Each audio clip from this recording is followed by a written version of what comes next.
समय समय पे हमारी ये कोशिश रहती है कि अलग-अलग तबके के लोगों से बात करना और राजस्थान के कल्चर और संस्कृति को बाहर निकालना। राजस्थान में रह रहे हालाँकि कई बार क्या होता है अपन कई सारी चीज़ें होती हैं जो गूगल से डाउनलोड कर देते हैं या फिर देख लेते हैं। या फिर कई सारी चीज़ें जो टीचर्स के माध्यम से या फिर कॉलेज, स्कूल, विद्यालय आदि के माध्यम से भी अपन काफ़ी सारी चीज़ें जुटाने की कोशिश करते हैं। पर मैं ये मानता हूँ कि जो चीज़ें या फिर जो अनुभव समाज के बुजुर्गों के पास होता है, शायद वो किसी गूगल, विद्यालय, कॉलेज इसमें भी नहीं मिलता होगा। हम लोग इस रास्ते से निकल रहे थे, हालाँकि यहाँ आने का हमारा कोई पर्पज़ नहीं था। हम लोग उदयपुर के रास्ते निकल रहे थे, बीच में हमने देखा इधर सब मेले सा इस प्रकार से टेंट वेंट लगे हुए और खूब सारे झूले वगैरह और बच्चे वगैरह टहलते हुए हमने देखा। तो एक बार रुके, हम जानने की कोशिश की यार क्या है? क्योंकि काफ़ी लंबे ट्रैवल के बाद हम भी आ रहे थे, जोधपुर से निकल के इस रास्ते चल रहे थे। तो थोड़ा गर्मियों का मौसम, हमने सोचा कि जूस वूस पीते हैं, थोड़ा रुकते हैं, उसके बाद चलते हैं। फिर हमने इधर के यहाँ के लोगों से बात करने करके जानने की कोशिश की, तो बताया इन लोगों ने कि यहाँ पे पाबूजी महाराज जो राजस्थान के लोक देवता हुए हैं, उनका जो परचम है वो राजस्थान में बहुत ही अधिक संख्या में है और उनके जो मानने वाले जो भक्त लोग हैं वो भी बहुत अधिक संख्या में है। तो इन लोगों ने कहा कि पाबूजी महाराज का यहाँ पे एक मंदिर है, ट्रस्ट है, जिसके अंदर सारे जैसे राजपूत समाज हो गया और स्पेशली जो भील समाज है वो पाबूजी के भक्त है और बाबूजी को मानने वाले प्रचारक है। वो लोग भील समाज के लोग मिलकर इस बाबूजी के महाराज के मंदिर है, इस मंदिर के पास में मेले का आयोजन करवाते हैं और ये हर साल इसी दिन को आयोजन करवाते हैं। ये मेला लगभग इतना विशाल होता है, इन लोगों का ये कहना है। अभी लगभग दिन के टाइम में अगर बताऊं तो 12:30 के आसपास, 12:15 के आसपास हो रहा है।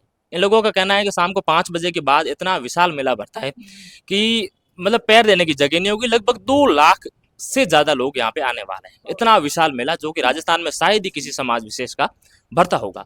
यहाँ पे काफी सारे बुजुर्ग भी है। मैं ये जानने की कोशिश करूंगा कि ये मेला कब से यहाँ पे भरता है और कौन इस मेले का आयोजन करवाता है। और जाहिर सी बात है अगर इतने लोग इकट्ठे होते हैं तो उनमें खर्चा भी लगता है। एक पैसों की भी आर्थिक व्यवस्था भी पूरी पूरी करनी पड़ती है। तो वो किस प्रकार से व्यवस्था करते हैं मैं पूरी ये जान के आपको बताने की कोशिश करूंगा। और उसके बाद खास तौर से बाबूजी महाराज की जो गाथाएं कहानियां आपने कई सारी जगह सुना होगा।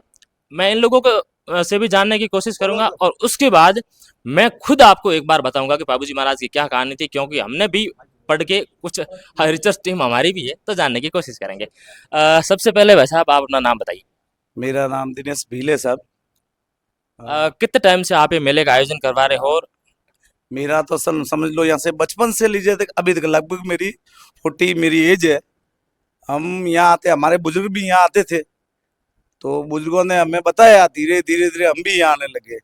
और ये मेला लगभग कम से कम ज्यादा नहीं तो 50 साल से, 50 साल से ऊपर से, पहले पहले 1956 से। और ये रीति रिवाज चलता है यहाँ। यह हमारा भील समाज का कल्चर देखने को मिलता है हमारे को। हमारे बच्चों की यहाँ सगाइयाँ हम यहीं तय करते हैं। और कईयों का तो ऐसा होता है कि यहाँ सगाई करते, यहाँ से बाहर निकलते, कपड़े भी हम सिंगल सुमेरपुर जो बाजू में पड़ता है, यहाँ उनके यहाँ से कपड़े और उनके बाद में शादी की तारीख भी यहीं से निकलवा देते हैं। क्या सगे संबंध यहीं से बनते हैं। और मेन चीज यहाँ यहाँ हमारा कल्चर, और कल्चर ऐसा रहता है कि आप, ये भाई साहब ने बोला 2 लाख, 2 लाख तो बहुत कम बोला है। ये 3 लाख से 4 लाख यहाँ पब्लिक जाएगी। और अभी तो संसाधन हो गए हैं। पहले हाँ, अपने यहाँ ऊंट गाड़ी से ठेला जो बलद अपने लगाने लाता, वो सब आते थे और यहाँ संस्कृति झलकती है। और दूसरी बात, यहाँ अपने पानी से ले जाके अपने खाने पीने नाश्ते की दुकान है, झूलों की दुकान है, इसका खर्चा भी बैठता है। हम सब यहाँ सब बैठ के एक जगह अपन तय करते हैं। ठीक है सर। ये आप अब मुझे बता रहे थे कि 1956 से मेले का आयोजन करवा रहे हैं। तो इस मेले का जैसे फंड हो गया पूरे, फंड का मतलब मैं अगर अपनी भाषा में समझाऊं तो पैसे वगैरह का ये पूरा इंतजाम समाज के लोग ही करते हैं या फिर सरकार की तरफ से भी कोई आपको मदद मिलती है? नहीं, सरकार की तरफ से नहीं मिलती है। हमारा वार्षिक मेला आता है, जैसे नहीं 12 महीने के बाद में आता है, तो पर गांव से 100 रुपए का घर प्रति आता है चंदे के रूप में। ठीक है ना। हर सौताला आपकी भाषा में मतलब क्या जो कहते होंगे मुझे मालूम नहीं। सौताला कहते हैं 8 गांव में, 10 गांव में, 20 गांव में ऐसे सौताला होते हैं। खूनी परगना है, सिलावटी परगना है, भाई रुई परगना है, ऐसे कोई परगने होते हैं अलग अलग। उनसे उमराना भी आता है। प्लस जहाँ बाजार चलता है उस बाजारों की हम लोग रसीदें काटते हैं, और रसीदा काट के इसी फंड को हम कम से कम 2-3 साल से हमारा 5-6 लाख का मुनाफा हो जाता है। तो खर्चा भी यहाँ कम से कम 4-5 लाख का आ जाता है। तो लमसम थोड़ा बहुत बैलेंस बनता है। तो ये मेरा इस हिसाब से बजे। अब मेरी एज कम से कम 70 के लमसम है। तो मैं ये देखता आ रहा हूँ कि अब 10 साल में काफ़ी थोड़ी तरक्की हुई है। तरक्की बोले तो थोड़ा और विकास हुआ है। विकास हुआ है। जैसे मंदिर पहले एक था, अब मंदिर 4 है। वाल्मीकि जी, चवरी भाई, भाई असलेश्वर महादेव, 3 मंदिर नए बने हैं। चौथा मंदिर, मुख्य मंदिर है, वो पाबूजी महाराज का है। ठीक है ना। तो बुढ़िया लोग बताते हैं कि यहाँ जर्मन की टाइम में लड़ाई हुई थी, उस टाइम में यहाँ फौज बैठी थी। उस फौज के अंदर एक कोई राठौड़ जात का कोई राजपूत था, उसने बैठे बैठे यहाँ एक छोटा सा मंदिर बनाया। मंदिर बना के फौज तो यहाँ से चली गई। तो हमारा मेला पहले प्रथम भाई गौतम जी के यहाँ पढ़ा जाता था। मीणा और भील दोनों साथ में रहते थे। तो वहाँ हमारी थोड़ी अनबन हो गई, वो भी सिर्फ साया के लिए। एक दरकत था, दरकत को उबरा के रूप में कहते हैं, और उबरा उसमें हमारी लड़ाई हुई। तो भाई क्या आप बिल आके यहाँ नदी में डेरा डाल दिया। मंदिर यहाँ था ही, मंदिर था ही। तो उसके पहले हमारे बुजुर्ग बताते हैं कि सांदा जी, डेम्बा जी ताकतवर थे, खाने में तेज पड़ते थे, लड़ाई में तेज पड़ते थे। कुआर वावड़ी वगैरह वो यूँ अपने पैरों से डाक लेते थे। ऐसे ऐसी उनकी गाथा चलती थी, और भी आज भी चल रही है। तो चांदा जी और डामा जी, इनके मंदिर भी यहाँ पे मिलते हैं या फिर केवल पाबूजी का है? कुल मिलते हैं। कई साल उनकी प्रतिष्ठा हुई है, उनको बिठाया है। पहले तो पत्थर के रूप में, डंडे के रूप में बैठे पड़े थे। अब के बार उनकी मूर्तियां चढ़ी है और प्रतिष्ठा की है। और वार्षिकी, ये दूसरा वार्षिक है या तीसरा ऐसा कोई है। तो हमने अब आप मुझे खास तौर से ये बात बताइए कि पुराने जमाने के अंदर, वैसे आपको तो कई सारी चीजें पता होगी, अगर नहीं भी होगी तो आपको अपने पिताजी ने बात बताई होगी, दादाजी ने बात बताई होगी कि ये पाबूजी महाराज लगभग ये वर्षों वर्षों की बात है। उस टाइम के अंदर पाबूजी को कहा जाता है कि ये राठौड़ जाति के थे, राजपूत जाति के थे, और चांदा और डामा जो थे वो दोनों भील जनजाति के थे। ठीक है। तो अब उस टाइम कहते थे कि इतना भेदभाव होता था, छुआछूत होता था, तो फिर वो लोग राजपूत और वो भील, वो दोनों एक साथ में इतनी कैसे उनकी कड़ी दोस्ती थी? आप क्या मानते हो उस टाइम? ये कोई बनी बनाई बात है या फिर वास्तव में लगता है कि उनकी दोस्ती थी, इसलिए आज इतिहास में उनकी गाथाएं गाई जाती है? को बुढ़िया लोग, जिस बुढ़िया लोगों ने ये परंपरा चलाई है, परंपरा ये चलाई कि चांदा जी, डेबा जी मतलब ताकतवर थे, तो राजपूतों ने इनको अपने साथ ले लिया। क्योंकि उनका खाना थोड़ा ओवरेज था। तो उस टाइम में खाने का कोई संसाधन नहीं था। आदिवासी लोगों के पास, भीलों के पास के खाने की व्यवस्था थोड़ी कम बनती थी। तो इसलिए इनको ने दोनों को रावड़ों में रख लिया, क्योंकि ताकतवर थे और बॉडीगार्ड थे। तो उन्होंने समझा राठौड़ ने कि भाई हमारे बॉडीगार्ड के रूप में काम आ जाएंगे, इसलिए उन्होंने रख लिया। हालांकि पाबूजी का भीलों का कोई लेन देना नहीं है। ये बुजुर्ग लोग लेके बैठे हैं, उन बुजुर्गों के पीछे हमारे को अब ये निभाना पड़ता है, चल रहे हैं।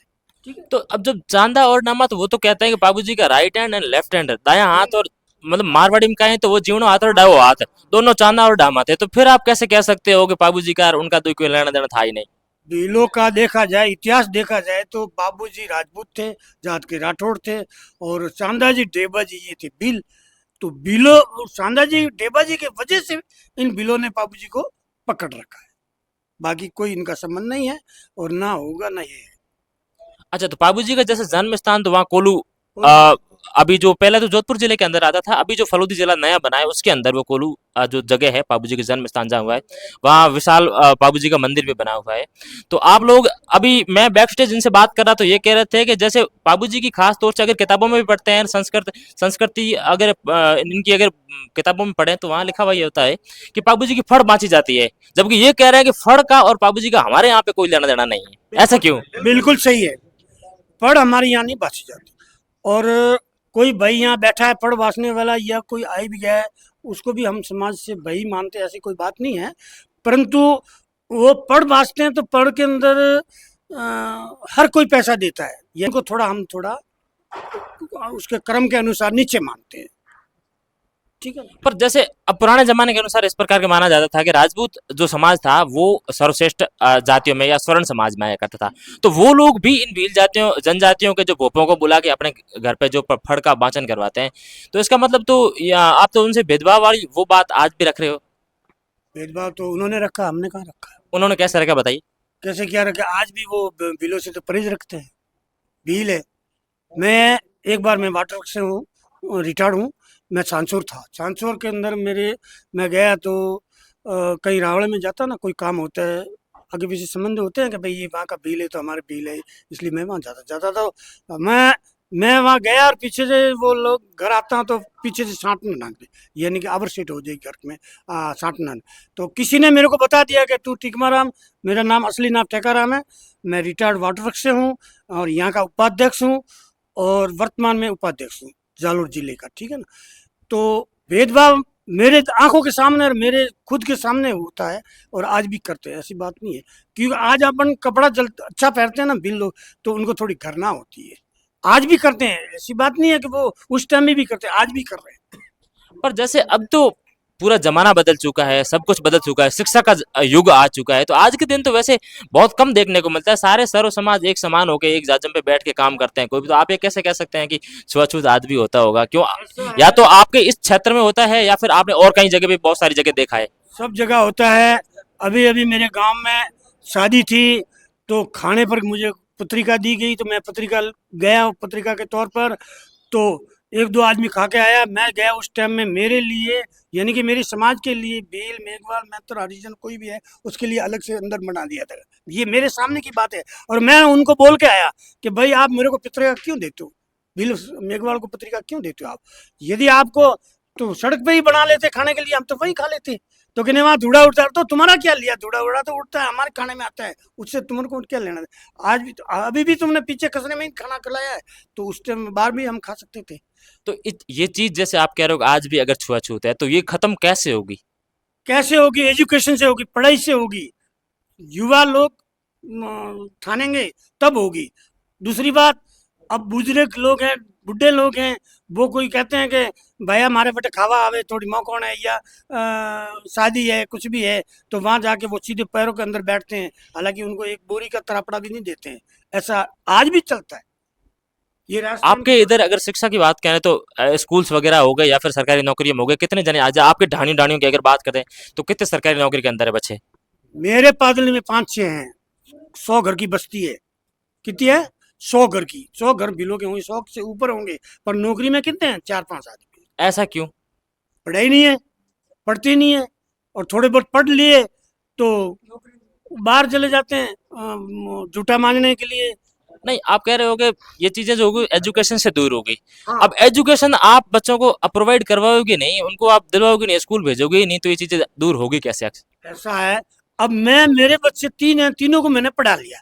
अब इनके बच्चे 2 है, दोनों दो 10वीं करके बारी करके उनको स्कूल छुड़वा दी। आज भी मेरा बच्चा दोनों शादीशुदा है, पढ़ रहे हैं, पढ़ाई चल रही है। बच्ची को मैंने बीएड करके भेजा है। पर हर आदमी ये नहीं कर सकता, क्योंकि मेरे पास थोड़ी बहुत आवक थी, नौकरी की आवक थी, सन पैसे आते थे, उनसे वो पढ़ाई हो जाती है। बाकी हर आदमी नहीं करता। हर आदमी यदि ये तेवड़ ले कि भाई अपन पेट बांध के भूखे मर के अपने औलाद को पढ़ाएं, तो जाके ये शिक्षा की तौर बढ़ेंगे और अंदर कुछ थोड़ी बुद्धि आएगी। अन्यथा नहीं आएगी, पढ़ाई सिवा कुछ नहीं होगा। अच्छा, आप चाचा आप मुझे ये बताइए कि लड़कियों की शिक्षा जैसे आज के दिन कहते हैं ना कि बेटा बेटी एक समान है, आज के दिन कहते नहीं, वैसे होता ही है, अक्सर होता है, एक ही पेट से बेटा भी पैदा होता है और उसी पेट से बहन भी पैदा होती है। आपके इधर लड़कियों की शिक्षा को अगर देखा जाए तो वो कितना गार्जियन उनको स्कूल भेजते हैं या पढ़ाते हैं या फिर कितनी पढ़ी लिखी है, आप अगर बताना चाहें तो।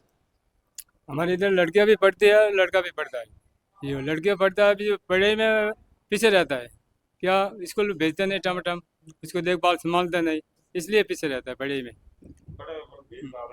अब थोड़ा पढ़ने लगे बच्चियां, अभी पढ़ने लगी, ऐसी बात नहीं। अभी थोड़ा टाइम के अनुसार बच्चियां पढ़ भी रही है और थोड़ा। मैं आपके बात के बीच में बात डालता हूँ सर, कि अभी ऐसा नहीं है, बच्ची और बच्चा एक समान है। और भाई जो हमारे बुजुर्गों ने बात की कि भाई राजपूत समान, तो देखो एक शिक्षा एक ऐसा माध्यम है हमारे लिए, तब तो अब तो गवर्नमेंटों ने बच्चों ने स्कूल भी जाने लगे, हमारे समाज के बच्चे भी जाने लगे, हॉस्टल जगह जगह हॉस्टल भी बने, नवोदय के सेक्शन है, केंद्र सरकार के सेक्शन है। तो ऐसा भी नहीं है, अभी हमारा समाज धीरे धीरे डेवलप कर रहा है। और मेन चीज क्या है, मैं युवा से एक चीज कहना चाहूंगा, और खास करके हमारे समाज के जो जो गवर्नमेंट सर्वेंट है, कि उनसे कहना चाहूंगा कि वो अगर आगे आए, कि एक प्रधानाचार्य एक टीचर स्कूल का तो जो सैलरी लेता है, वो अगर चाहे कि भाई मैं मेरे घंटे 2 घंटे का समाज को सुधारने का करूं, और 2 घंटे वो अगर हमारे समाज के बच्चों को आप पढ़ाए, तो उसमें शिक्षा एक ऐसा है कि जैसे बढ़ाओगे वैसा बढ़ेगा। और दूसरी चीज है, अब बच्चा और बच्ची सब पढ़ते हैं सर। और राजपूत समाज और ये हमारे सांदाजी ढेबा जी सर, जो जो आपने अभी पहले बात बोली कि भाई एक दाया था एक बाया था, तो भीलों के अंदर ऐसे सूरवीर थे, और आज भी है सर। और जैसे जैसलमेर के हम बात करें कन्ना भील से, तो वो सूरवीर थे, तो सूरवीर कहलाए सर।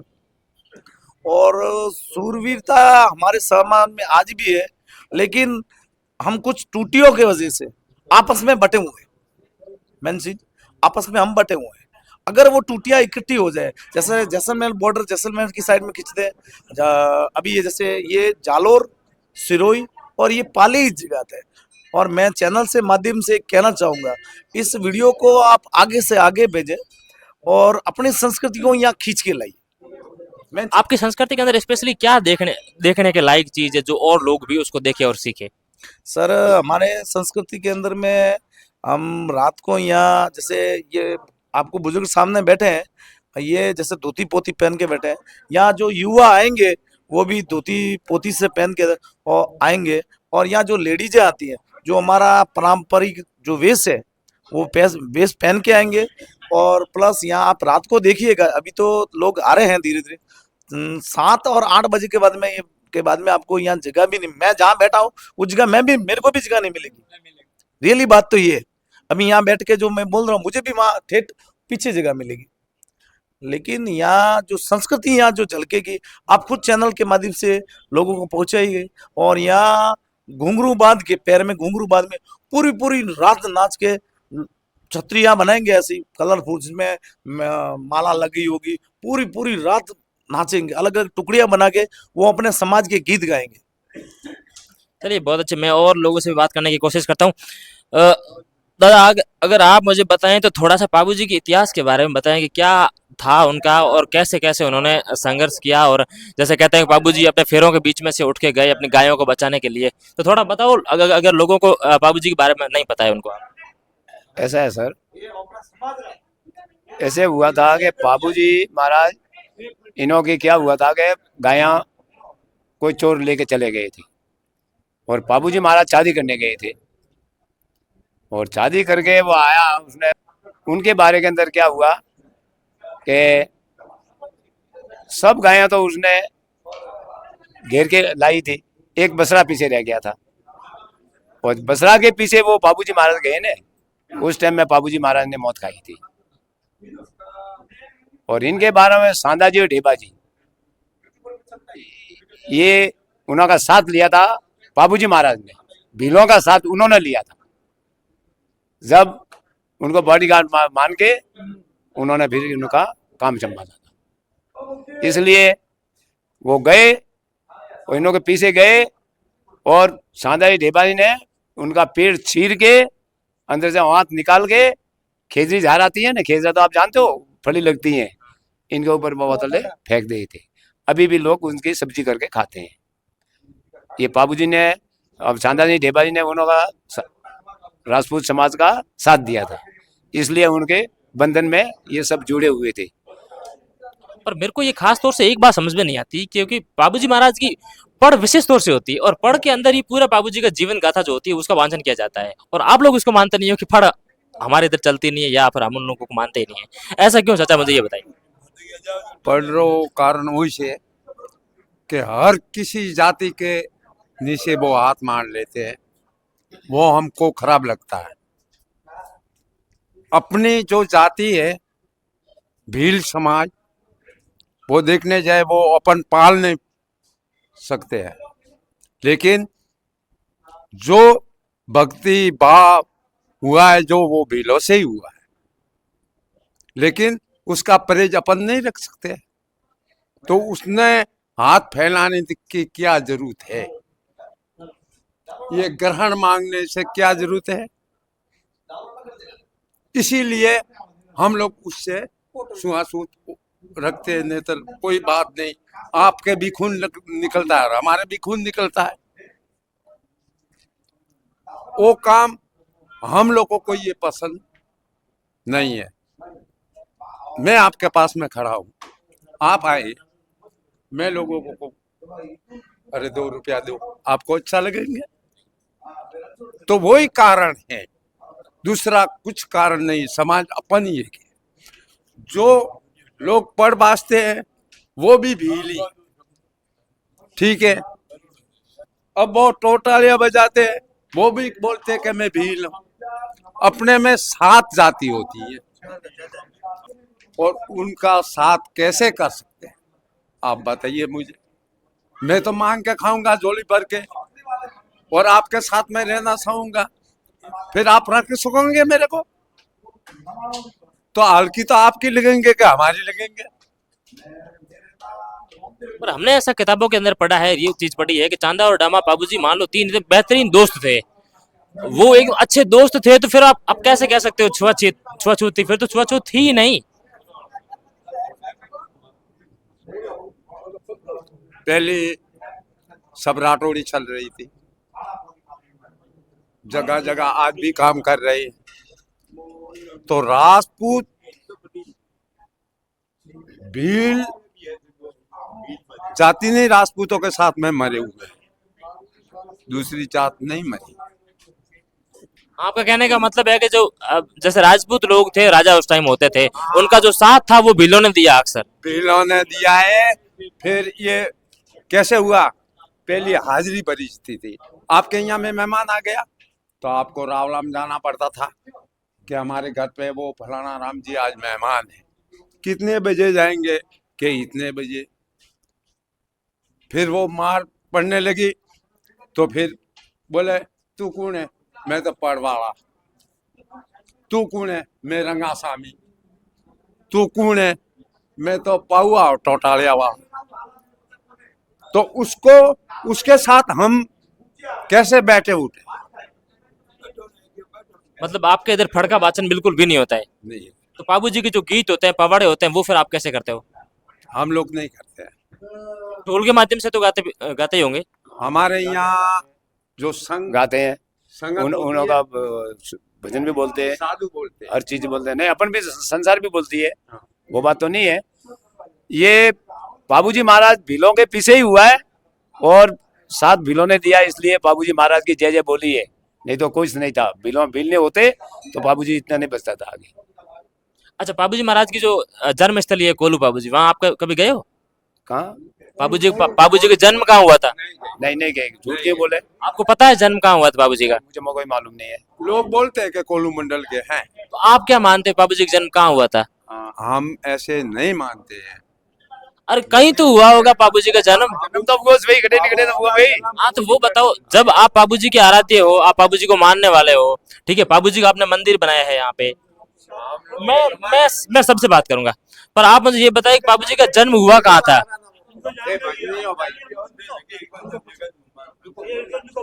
मैं आप बता दीजिए मुझे कि बाबूजी का जो जन्म था वो कहाँ हुआ था? ये यहाँ कोलू है वो पाकिस्तान में, वहाँ कोलू में नहीं खास। अरे अरे अटे नहीं आए, अटे तो पचान बजे या, अरे अटे पचान बजे या उठे उठे हाँ पाकिस्तान। अटे तो और यो है पर कोलूमंड में है। अटे बेरो है, इन बेरो जो वो पानी पी ले नहीं तो ये चिड़िया पी ले तो चिड़िया भी मरे। अरे ये बीजो थे आप इधर कहे नहीं छवा छूत है। ये हमारा ये सापा वाला हैंग जावेदा नहीं, उस दिन छवा छूत हैंग मिट जाता। मैं सापा वाला नहीं ऐसा अच्छा, इन बुजुर्गों का ये मानना है कि जिस दिन हम चले जाएंगे बुजुर्ग, उस दिन शायद इन लोगों का उत्थान हो जाएगा, छुआछूत वगैरह सारी मिट जाएगी। मैं ऐसा नहीं मानता हूँ। जो आप बुजुर्ग हो तभी घर घर हो, बाकी ऐसा नहीं है। जब बुजुर्ग घर में होते हैं ना तभी घर भरा भरा लगता है। साहब मुझे ये बताइए, इन लोगों को बाबूजी की आप ये मेला करवा रहे हो यहाँ पे, है ना, मंदिर बनाया है, विशाल मंदिर है, यहाँ पे सेवा भाव हो रहा है, लेकिन अभी भी ये कह रहे हैं बाबूजी की जन्म आते कह रहे हैं कोलू पाकिस्तान में है, आधे कह रहे हैं फलोदी में है। जबकि हमने पढ़ा ये है कि कोलू जो है वो फलोदी के, फलोदी जो जिला बना है नवीनतम, उस जिले के अंदर कोलू गांव है और वहाँ बाबूजी का जन्म हुआ था। ऐसा है भाई साहब, ये कोलू गांव है ना, देश सुख के बाहर निकलते ही है। मैंने देखा है वो मंदिर, और वहाँ आप लोगों को ये हकीकत में देख के आया। मैं कई बार जाता हूँ क्योंकि मैं फलूदी जाता रहता हूँ, और मेरा कृषि फार्म भी वहाँ आया हुआ है। तो मैंने या साल में कभी करीबन 5-6 बार जाता हूँ। तो वहाँ हमारे बिलों की स्थिति ये है, बाबूजी का मंदिर है, ठीक है ना, अपन पूजा करते हैं, लेकिन भील बाहर बैठा है और पूजा कौन, राजपूत कर रहा है। भीलों को कोई एंट्री नहीं है वहां पे, ये हकीकत है। ये मैं गया, मैं वहां पर गया, वहां जाके एक बाबा बैठा बाहर, जो अपने पौड़ बनी है ना उसके बाहर, उसको पूछा मैंने, बा कौन हो? कि मैं भील हूँ। तो मैंने कहा बाहर क्यों बैठे आप अंदर जाओ ना। कि साहब हमको अंदर एंट्री नहीं है। मैं कि एंट्री कैसे नहीं हुई, मैं भी भील हूँ, मैं अभी जाके आया हूँ, चलो मेरे साथ। तो उसने कहा कि नहीं साहब आप चले जाओ, मैं नहीं आऊँगा। क्यों? अगर मैं अंदर आ गया तो मेरी जो रोजी रोटी है ना, वो यहाँ जो ठाकुर लोग है वो छीन लेंगे। मुझे यहाँ बैठे बैठे मेरे पैसे मिल जाते हैं, इसलिए मुझे यहाँ तक ही सीमित रखो। ये कंडीशन है वहाँ की, ये हकीकत बात है। हाँ, कुलूमंड की। तो आप तो कह रहे हो कि कोलू पाकिस्तान में है। कोलू है बा पुरानी, यहाँ कोल में बच्चा आके बस रहा है। ये है चांदा डैम्बा हनी, ये चांदा डैम्बा तो उन डोगरे हम भी कौन बीलू जानो, ये तो हमारा खर्चो नहीं पड़ते। वो तो खाओ तो 20 चोला मिल खाओ टाइम तो बचे लगे कि जो बिल जन वन गन ले जान गाल दिया कि थे हम जानो। देखो भाई, मैं अगर आपको बाबूजी की बात में जैसा हमने पढ़ा अगर मैं बताऊं, आप अगर ध्यान से थोड़ा सुने तो हमने ये सुना है कि बाबूजी के जो जन्म दरअसल जो हुआ था ना, वो एक परी जो कहते हैं ना, परी, इंद्र परी, अपनी भाषा में कहे तो, और हिंदी में कहे तो परी, और अंग्रेजी में कहे तो एंजल, ठीक है, उन परियों के गर्भ से बाबूजी का जन्म हुआ था। पुराने टाइम के अंदर अगर मैं थोड़ा मारवाड़ी बोल के सुनाऊं तो आपको शायद ठीक समझ में आएगा, ठीक है ना। थोड़ा आप आगे आ जाए, आप ये थोड़े अब एक बार जैसा हमने पढ़ा है वैसा आप सुन, ठीक है। पुराना टाइम में यूं कहे कि भाई इंद्र परियों पुराने जमाने में कहे आसमान में रहा करती, ब्रह्मांड में इंद्र परियों आप निवास करती, और वो इंद्र परियों धरती माते सिर्फ और सिर्फ रात रा जिन टाइम तारा हो जावे, तारा होने बाद मैंने धरती मात आवती और हिनोन करती, और पाची आवरी परगाड़ मतलब सुबह 4 बजे जड़ पाची आवरी आसमान में जावती परी। एक टाइम एडो हो कि जो परी होती वो जो ही धरती मात आई ना, उन टाइम गर्मी मौसम हो तो शायद वो गर्मी लागी वेला तो कहो यार पहाड़ तालाब है, तालाब मैंने स्नान करोगे, ठीक है। तो वो इंद्र परियों जीती कितनी भी उतरी उन्हें मोयो तालाब में उतरी स्नान करने दोगी, और जिन टाइम परियों के भाई स्नान करिया करे उन टाइम में पूरी रूप एक नग्न अवस्था में हो पर स्नान करिया करे। दांदल जी आप घोड़ो ले उन टाइम रवन होता। दांदल जी अठेरे फड़ोदी आसपास जगह जागीरदार कह दो या फिर अठारह राजा मान लो, दांदल जी राजा होता, राजकुमार था, क्योंकि बाबूजी ने राजकुमार कह सीधी सी बात है, वो राजा होता दांदल जी है। बाबूजी रे जो पिताजी रे नौ दांदल जी होता। दांदल जी जो ही वो तालाब रे खाने उतरियान, वो जो स्त्रियों स्नान कर रही जो पड़ी वो खास एक औरत माथे पड़ी, जको उन परीर माथे पड़ी, जो बाकी जो और हाथे जगह स्त्री होती वो स्त्रियों तो गायब होगी तुरंत, और एक स्त्री माथे पड़ी इनका। वो परियों एक एडो नियम होया करे, क्या करे बुढ़िया कि परियों अगर कोई भी अगर देख लेने एक जनो तो वो परी पाची उठो गायब नहीं हो सके और आसमान में नहीं जा सके। जनो उन परी बोल पर कहो कि यार पुरुष कौन है, मन देख रही यार, हूँ स्नान कर रही हूँ तालाब रे मैंने और मन देख रही हूँ के। जन दांदल जी ने कहो, जन दांदल जी के कोई बात नहीं, हूँ 18 राजा हूँ और हुई जो 18 दूजो कोई नहीं है के। जन परी कहो कि यार थोने मन देखो नहीं चाहिए थे, मन देख लियो, अब हूँ पास आसमान में नहीं जा सकोला, हूँ के अटे धरती मात कहीं रास करें क्या।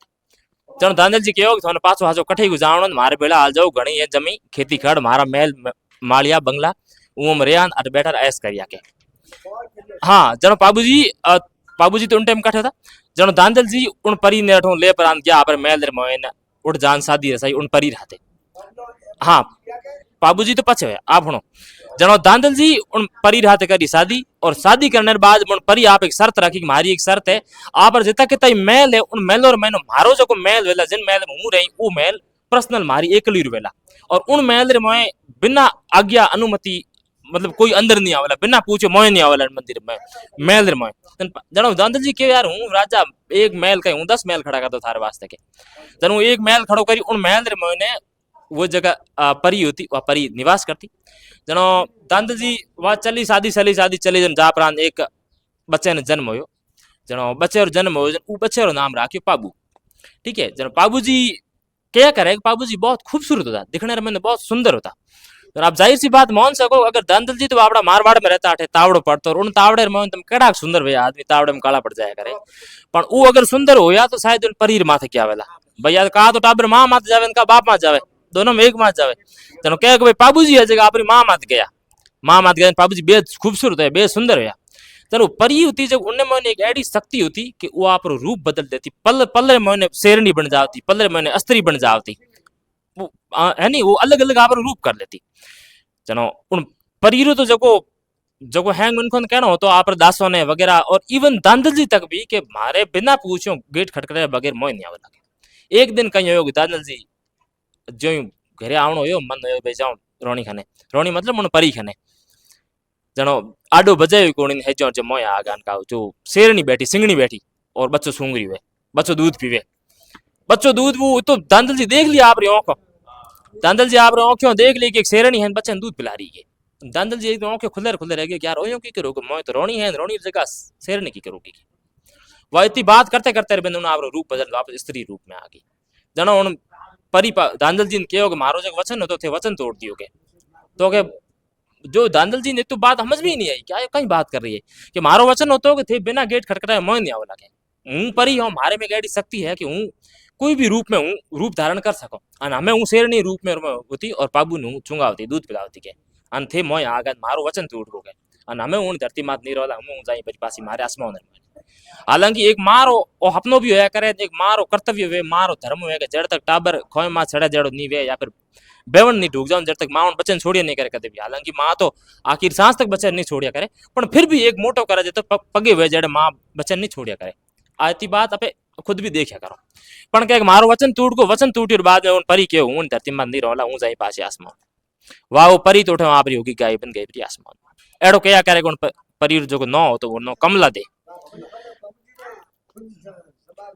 हाँ जनो वो जनो पाबूजी वा मोटा हो हगड़ा लोठा होया आपो जड़ा होया जनो के भाई ब्याह रचा हो गए जनो वो रिश्ते की बात चली बाबूजी बेहद खूबसूरत हाँ जनो दांदल जी की भी इच्छा होती है कि यार कोई अगर लड़कियों सगाई करो तो एडी कोई छोटी मोटी या फिर नॉर्मल लड़कियों करो जाहिर सी बात है कोई मैं तो वो बात कह रहा हूँ जगह मैं किताब और मैंने पढ़ी हो है नहीं जनो बाबूजी मोटा होया बाबूजी रो जनो रिश्तो करियो अमरकोट पाकिस्तान में अमरकोट आज दिन पाकिस्तान में है उन टाइम में मैंने अमरकोट भारत हैंग भेड़ो जो तो राजस्थान में लगभग टच में जो तो जोधपुर टच में तो अमरकोट में सगाई करी किलम दे नाम लड़कियों सगाई करी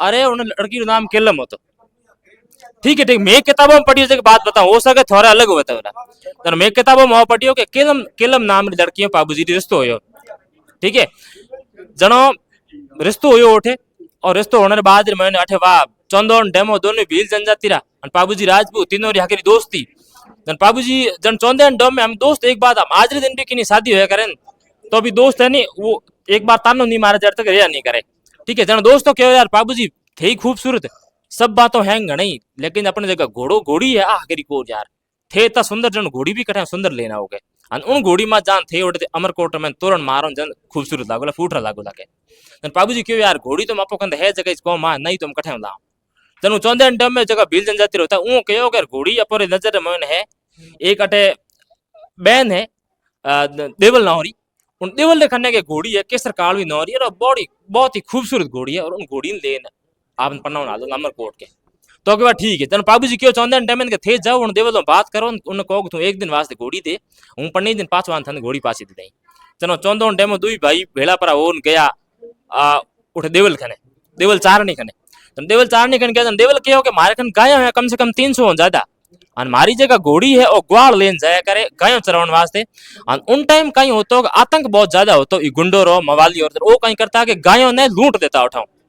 ठीक है, जनो उन देवल चार ने मना करियो कि हूँ घोड़ी दो नहीं, मारो ग्वाल है जगह घोड़ी लेन जाया करे, मारो ग्वाल घोड़ी लेन जाया करे और जिन टाइम वो गायों जे चोरी कर ले जावे तो वो जल्दी आन गांव में इतला कर दे और गांव लोग भेड़ा जान गायों ने छुड़ा ले उन टाइम। जनो उठे बात देवल चारनी बात होने पर देवल चारनी मना कर दी घोड़ी दो कौन केसर काल जनो चौंदो डेमो पास बाबूजी ने आन कहो कि घोड़ी मना करिए कि मारी गायों है गायों चुरा लेला, अगर घोड़ी दी तो मारो जो ग्वाल है वो पाछो मार तक इतना नहीं कर पावेला गांव तक जड़ तक वो पालो आ ही पालो जा ही जड़ गायों ने लेन कठर कट पहुंच जाए के। जनो बाबूजी कहो कि जनो हूँ खुद आलो के देवल में बात करने वास्ते बात देवल चार ने बाबूजी ने चौंदो डेमो तीनों ज्ञान देवल ने कहो कि तू तारी घोड़ी दे दे अगर मैं जाऊं जौन लेन जाऊं लारे अगर गाय थारी एक गाय ने भी बछड़े नहीं अगर चुरा दियो और मारे कन खबर आ गई तो हूँ साई फेरो में बैठो हो उठे उठ नहीं अन थारी गायों नु छोड़ाई ओ हूँ थने वचन दोगे अन साई हूँ अगर रोटी जीम तो मने उन टाइम ठा पड़ गई तू रोटी छोड़ दे के अगर हूँ तोरण मार तो मन ध्यान पड़ को थारी गायों चोरी कर दी तो हूँ तोरण छोड़ दे थारी गायों बचाई यहाँ पर वायती बात होगी देवल चारनी राजी होगी गाय वह जो केसर काली घोड़ी होती एकदम काला कलर की घोड़ी सुंदर घोड़ी फूटरी घोड़ी कह देवल चारनी घोड़ी आप दिन बाबूजी ले प्राण वाह बारात तैयार कर अठा अमरकोट पाकिस्तान गया प्राण पाकिस्तान गया तो वाह उठेर मन को कहो यार घोड़ी में टाल प्राण लेन आयो हजारों रुपयों के तर वो मन को कहो रेडी केड़ी घोड़ी यार घोड़ा तो मोरख नहीं गणी है कि तनो के घोड़ी करो रेस के तर बाबूजी कहो कि यार घोड़ी मारी मैं आज 200 किलोमीटर आगा घोड़ी ने बेवण लेना थकी उड़ी घोड़ी है थोड़ा घोड़ा फ्रेश बैठोड़ा है के अनो हो प्रत्येक दो ने दौड़ा जनो थोड़ी जीत के पर के ना थोड़ी घोड़ी एडी फूट रही है एडी ताकतवर है जनो तो कराओ रेस के जनो के वाह ठीक है वाह उन केसर काल भी ने अमरकोट वाली पाकिस्तान वाली जको होमली मेहमान होता हगा होता उरी घोड़ी दो घोड़ियों करिए जोड़े आनो केसर काल की घोड़ी इतनी थकी उठी थी 200-300 किलोमीटर पाली बून आईडी थी आन उ घोड़े ने लार छोड़ दी केसर काल धके निकल गई थी जनो केवर वास्तव में केसर काल घोड़ी को नहीं ना कोई शक्ति है के ठीक है जनो वाह वाह रेस घोड़ी जीत की जनो तो और ही वाह वाह होगी के भाई हिंदुस्तान में घोड़ी आई है पाकिस्तान तो हमें कौन पड़ गया अमरकोट में घोड़ी आई तो घोड़ी बहुत ही क्या शक्ति है कोई इनकी वह बाबूजी जो तोरण मारने टाइम हुई तो तोरण मन को कहीं करियो कि मजाक रे मन तोरण बहुत ऊंचो बोंद दियो कि भाई अगर बाबूजी में घोड़ी में दे ताकत है जन तोरण मारे हो के जन बाबूजी उन घोड़ी ने ये पीठ थपथपा परी दो के मन शायद दो तो पूरा याद नहीं है कि घोड़ी आज मारी थू अमरकोट मैंने लाज राख दे के तोरण बहुत ऊंचो है तोरण मरा दे थू के जनो वह घोड़ी उन टाइम कहता घोड़ी भाई केसर काल जो शक्ति होती उन केसर काल कॉर्नर मैंने बात पूगी बाबूजी लाज राखनी क्या जिन टाइम बाबूजी तोरण मारन ढूका उन टाइम देवल चारनी वो बाबूजी जो थोड़ा घोड़ी जो मोर की बात मोर की असारो दियो घोड़ी दो ही पाग उभी होगी लार पगो में थे और बाबूजी आराम हो कहीं तोरण मारन पास जिन टाइम नीचा आता घोड़ी पग नीचा आता क्या ईंटो लागोड़ो हम ईंटो पास बेड़े आवते के वाह तोरण मारियो घोड़न तोड़ी तोरण मारन घोड़ी साइड में ली बाबूजी में फेर हम जान बैठा उन टाइम में मैंने देवल चारनी क्या गोड़ खबर मिली जिन रोती बिलखती बाल खुला कैरू डान के मारे जो जींदराव खींची है नागौर रोके वो जींदराव खींची के मारे गायों लेन के ऊपर थे बेड़ा फेरा खाओ अटके चलो बाबूजी उन टाइम क्या 3 फेरा खादा तो 3 फेरा या 2.5 फेरा खादा अन उते में खबर लागती बाबूजी उठाओ फेरा परा छोड़ उन केलम ने वचन दी दियो कि हूँ अगर जीव तो रहेगो पाछो आन थाने ले जाई नहीं थू हरी हरी बई के बाबूजी उठा होया घोड़ी लेन रवाना पाछा आ रुकिया कोड़ू अन अठे आन उन जींदराव खींचियो बाबूजी रो होयो मुकाबलो अन बाबूजी अटे कोड़ू खने अटे वीर गति प्राप्त है बाबूजी होगा एक्सपायर खत्म होगा अन उन बाद में आज भी जो बाबूजी मंदिर है वो कोड़ू मंड गांव रे में बनी उठे अन अमरकोट में हमें है कि नहीं है उस आप देगी कौन हमें तो तार खंस गई है पर हमें है लोग कह रही है कि कोड़ू पाकिस्तान में कठाई को फलूदी जिले रे मोए बाबूजी जन्म अठे जो है तो 28 बाबूजी मंदिर बनी उठे आज दिन चौंदे और डैमे सहित बाबूजी तीनों री मूर्ति कोड़ू गांव में लागूड़ी है बाकी हमें 1000 बातों करो मेरी जगह आज दिन किताबों में पढ़ी हो वो बातों है बाकी हम दंत कथा और मैंने हर बूढ़िया आप अपनी बात अलग अलग किया करे चीज आप खुद जान देखी बेटे कौन सी चीज ये कोलमंड की बात बिल्कुल कोड़ूर बाबूजी मंदिर है और पैनोरमा बनी उड़े वकायदा मैं एक नहीं हूँ 2 बार जाना है और देखन क्यों ठीक है पर अब शांता जी देवा जी की बाबूजी की मूर्ति एक साथ में है बिल्कुल एक साथ में बाबूजी की मूर्ति मैं आप अगर कभी जाओ ना तो बाबूजी का हाँ मैं बता दूं बाबूजी के घोड़े के ऊपर बाबूजी सवार है और दोनों साइड में चंदा और डामा की मूर्ति लगी हुई है आज भी कोड़ू मंडी के अंदर। अगर आप कभी चाहो तो देखना और मेरी बात को याद रखना। अगर वहां चीज नहीं मिले तो मेरा चैनल एरिया में हूँ, दूसरा जवाबदार मैं होऊंगा। ठीक, कोई बात नहीं, बहुत बढ़िया है। फिर भी आप कह रहे हो कि भाई इनके साथ में वहाँ भेदभाव नहीं रहा। ये नहीं, भेदभाव के देखो पुराने टाइम में बिल्कुल था, और अगर भेदभाव नहीं होता तो बाबा साहब अम्बेडकर को संविधान के अंदर SC ST को अलग से आरक्षण देने की जरूरत नहीं पड़ती। तो जाहिर सी बात है भेदभाव था, छुआछूत थी पहले, लेकिन आज के दिन अगर कहें तो उस अनुपात में नहीं है जिस अनुपात में पहले था। हाँ, अब सुधार है, कहीं कहीं जगह आज भी है, कह सकते हैं बिल्कुल है, लेकिन उस अनुपात में नहीं है जितना पहले था। ठीक है, अब काफी सारी चीजें मॉडिफाई हो चुकी, सुधर चुकी है, पहले तो ज्यादा था। बिल्कुल जाहिर तौर पे ज्यादा था। गलत थोड़ी थी, गलत बात तो नहीं है। बिल्कुल गलत आज भी छोटे छोटे गांव में ऐसा है कि आज भी बहुत जबरदस्त भेदभाव है। सिटियों में डिफरेंस पड़ गया है कि भाई सिटियों में भेदभाव अब नहीं करते, क्योंकि हरिजन भी रहता है, मेघवाल भी रहता है, भील भी रहता है, राजपूत भी रहता है, वहाँ कोई ऑब्जेक्शन। घोड़ी पर तोरण भी वहाँ सिटियों में चलते। अब गांव में आप घोड़ी पर चढ़ जाओ, तोरण बांध दो, कितने बीसों जगह होता है। जब घोड़ी पे दूल्हा बैठता है तो पुलिस वालों को 40 जनों को खड़ा रखे एक छावनी बना के फिर उसको दूल्हे को तोरण मरवाया जाता है। ये कई जगह है, कई जगह देखते हैं, अखबारों में पढ़ते हैं, टीवी में देखते हैं अपन। है कि ना। हाँ, सांचौर का मामला है, पुलिस ने 40 जने वहां जाके उस दूल्हे को तोरण मरवाया है वो जाके। बागुंदा गांव में हुआ था किस्सा कि अपन के जो भील समुदाय में अपन शिक्षा की कमी के कारण ये सब हो रहा है। हाँ, तो ये आप बच्चों को और बच्चियों को ज्यादा से ज्यादा पढ़ाओ, ताकि क्या है कि आपके जो स्तर है ना ऊपर उठने का, तो शिक्षा से ही ऊपर उठेगा। वरना अपन घर बैठे वही कुछ होने वाला नहीं कि साहब जो ठाकर मारा थप्पड़ ठोक दी, उन्हें वही कर दिया। तो यार जब तक कानून आप संविधान नहीं पढ़ोगे तो आपको कानून कौन पढ़ेगा? तो फिर बच्चों को पढ़ा लिखा होगा तो अपना चलिए चलिए चलिए, अब मैं बातचीत को खत्म यहीं करूंगा। मेरा नाम है राजेंद्र कुमार लोट, कैमरे के पीछे हैं देव। देखते रहिए द मोती न्यूज। इस प्रकार की खबरें हम और भी आप तक पहुंचाते रहेंगे। नमस्कार।